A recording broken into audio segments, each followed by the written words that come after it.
fait la connaissance. Et dans les années début 80, en 1983, on a mis nos connaissances en commun.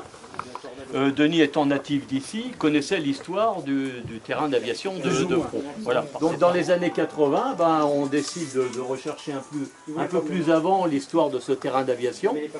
Et on retrouve assez rapidement d'ailleurs des aviateurs anglais. Tout est parti de là, on a envoyé la carte.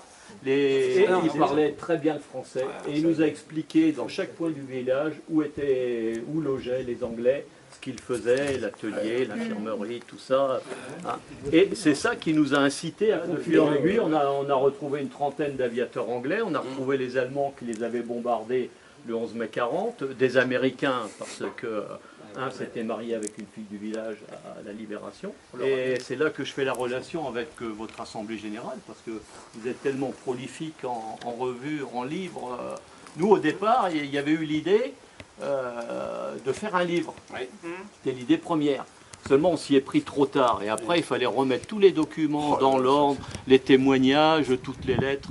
Et puis, le 14 juillet 86, avec l'aide de la commune, on a inauguré le monument qui est près de la Maison Rouge, qui rappelle l'emplacement du terrain d'aviation. Hein. Et de là, les Anglais sont revenus, les Allemands, tout ça.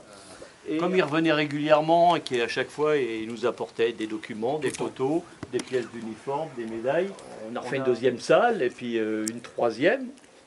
Et c'est à partir de là qu'on s'est dit, on va en faire un petit musée. Donc on a créé une association, l'association Maison Rouge, pour la création du musée du terrain d'aviation de Condé-Pau. D'année en année, on a augmenté les salles, le nombre de salles, de pièces retrouvées, exposées, tout ça, quoi. On en est à 6 salles, la dernière, avec les fameuses maquettes de soufflerie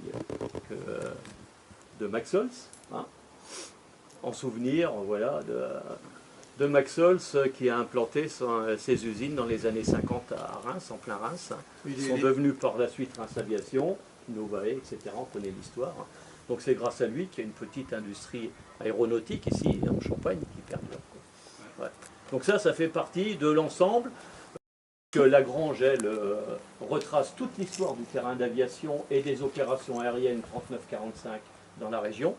Et là, en externe, on a eu la chance de récupérer ce broussard, hein, qui permet d'exposer ce que je viens de dire.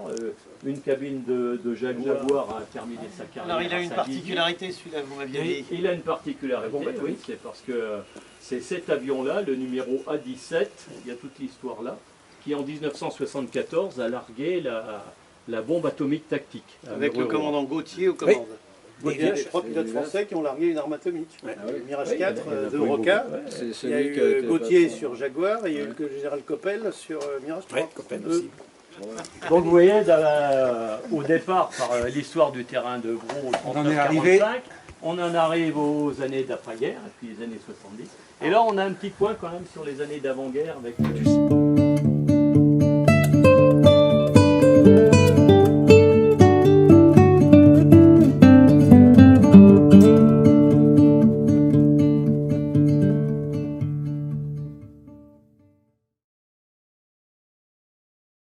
la guerre 14, il travaillait dans une sucrerie. Et il a retrouvé le patron de la sucrerie comme militaire allemand, responsable des terrains. Et il lui a dit, Avro, même quand il pleut, on s'enlise pas. Ce qui est faux. Alors, on s'est retrouvé avec 190 bonhommes dans le village. Comme c'était une armée de métier, la RAF, ils payaient leur location aux gens à la semaine. L'alcool, 2 repas, 8 liqueurs. Ils ne faisaient jamais semblant. Et ça continue. Et ils faisaient beaucoup de graffiti dans le village, et ce qui nous a permis de récupérer et de retrouver les gars grâce au graffiti. Bon alors, ça va, c'est bon? Il y a ce qu'il faut. Alors je lève mon verre à cette journée, à votre accueil. Très belle journée. Hein, surtout aussi à votre accueil, à votre beau musée que l'on vient de découvrir. Et puis à tout ce que vous pouvez faire encore avec nous maintenant, du fait que vous allez devenir membre de chez nous. Ce n'était encore qu'un enfant, quand pris d'une humeur vagabonde, il voulut parcourir le monde et partit un soir en chantant. Il visita l'Espagne, l'Italie, de l'Orient, admira les trésors Il vit l'Égypte et ses nuits de féerie, ses guets soleils, son ciel d'azur et d'or. Où songe-t-il? Il faut le reconnaître, ces pays-là sont de vrais paradis.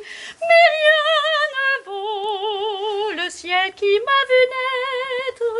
Non, rien ne vaut le ciel de mon pays.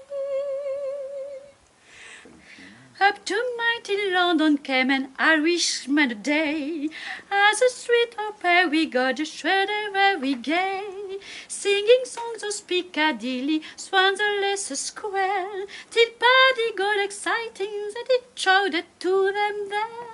Et avec moi, it's a long way to Tipperary, it's a long way to go.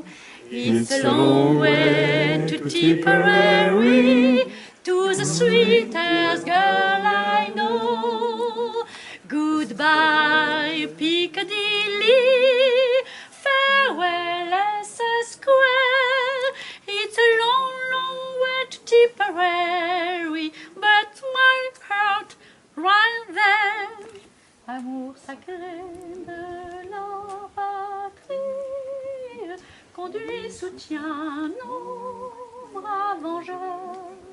Liberté, liberté, chérie, combat avec tes défenseurs, combat avec tes défenseurs, sous nos drapeaux que la victoire accourt à tes mâles accents, que tes ennemis expirants voient ton triomphe et notre gloire.